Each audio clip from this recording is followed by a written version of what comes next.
Turkey is one of the world's rising powers. With 75 million people, a 9% growth rate, and a vibrant democracy, it plays an increasingly influential role on the global stage. It is the world's third fastest growing economy after China and India.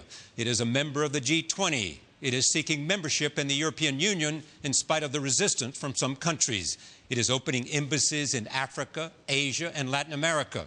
It plays a mediating role in many of the conflicts in its neighborhood. With Turkey's rise, the narrative has shifted. For years, we talked about this U.S. ally and NATO member as a cultural bridge between the West and the Muslim East. Today, it has emerged as the Middle East's most dynamic power center. Its foreign policy is to have zero problems with its neighbors. It has developed extensive trade and ties with Iran, Syria, and Iraq. In Libya, it had billions of dollars in contracts and good relations with Colonel Gaddafi when the uprising began. The unrest in the Arab world has brought a new focus on Turkey. Its secular democracy is seen by some as a model for countries like Egypt and Tunisia.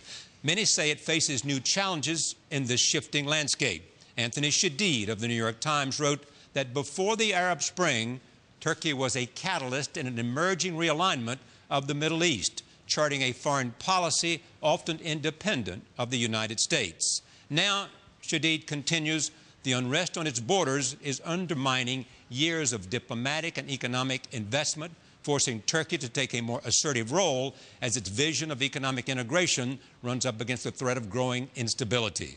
Tonight, we began a series of conversations taped last weekend in Ankara and Istanbul. We went first to Ankara, the capital and symbol of the secular republic, to talk to the man that's at the center of this country's remarkable rise, Prime Minister Recep Tayyip Erdoğan. His economic and foreign policies are widely credited with bringing about Turkey's success. He was the highly successful and popular mayor of Istanbul in the late 1990s. He is a devout Muslim and was jailed briefly for anti-secular rhetoric in 1999. In 2001, he founded the Justice and Development Party, also known as the AKP. It promised to pursue EU membership and liberalize Turkey's economy. A year later, it won a landslide victory. It gained more than two-thirds of the parliament. In 2007, his party won again, and Erdoğan returned as prime minister. He is now in the middle of a heated campaign for re-election. The elections take place on June 12th.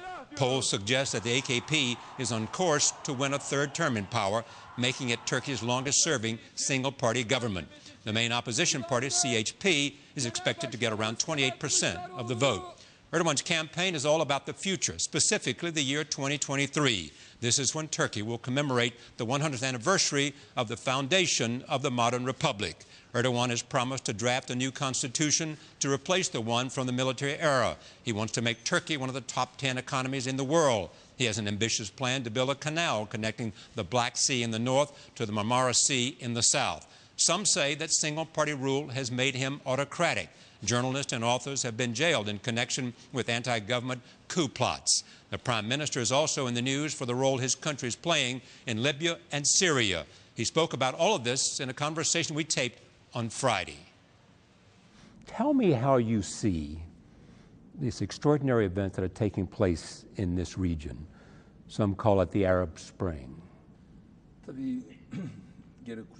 But of course in North Africa, which started in North Africa, which continued in the Middle East, these recent developments are indeed pointing at a very troublesome process. And within this process, we as Turkey, we are in part of it, because at the historical point we have common values, and we are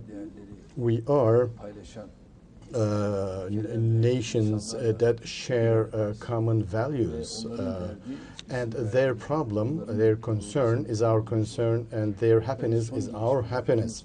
Of course, these recent developments in Tunisia, and then which went on in Egypt, Bahrain, Yemen, and all democracy, freedom demands are affecting us, whether we like it or not.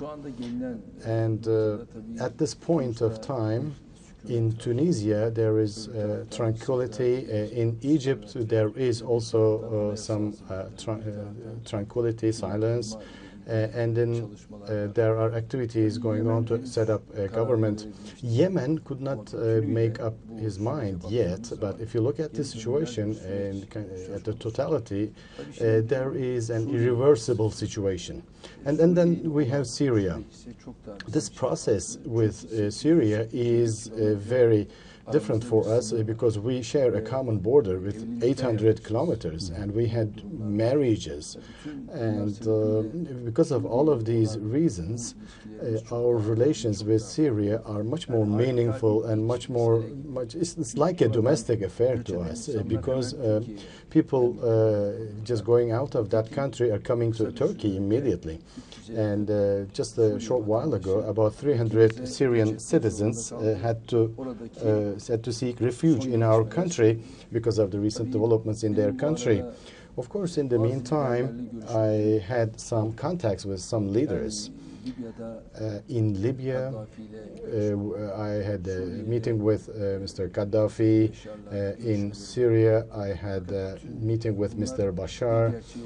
But all of that presents us something. I mean, people's indispensable request for peace and democracy, freedom and democracy, you cannot deny them any longer because autocratic regimes, people are revolting against them, and people want freedom, people want independence, people see these as their right, like water, like bread. And I believe that a result will come. And then there are searches for that already. Why did you respond to the people in the street, as some say, later rather than earlier? In fact, in Tunisia and in Egypt, we addressed to the street, first of all, because their street was actually beyond a point, and their demand was irreversible demand. However, with respect to Libya, it's a bit different. There, the process, we were thinking that Gaddafi could manage the situation, manage the process. Our citizens or citizens of other countries, their evacuation was an immediate concern for us, and we undertook this evacuation first of all, and then our attitude towards Syria was also different because we evaluated every country in its own conditions. That's how we took these different steps.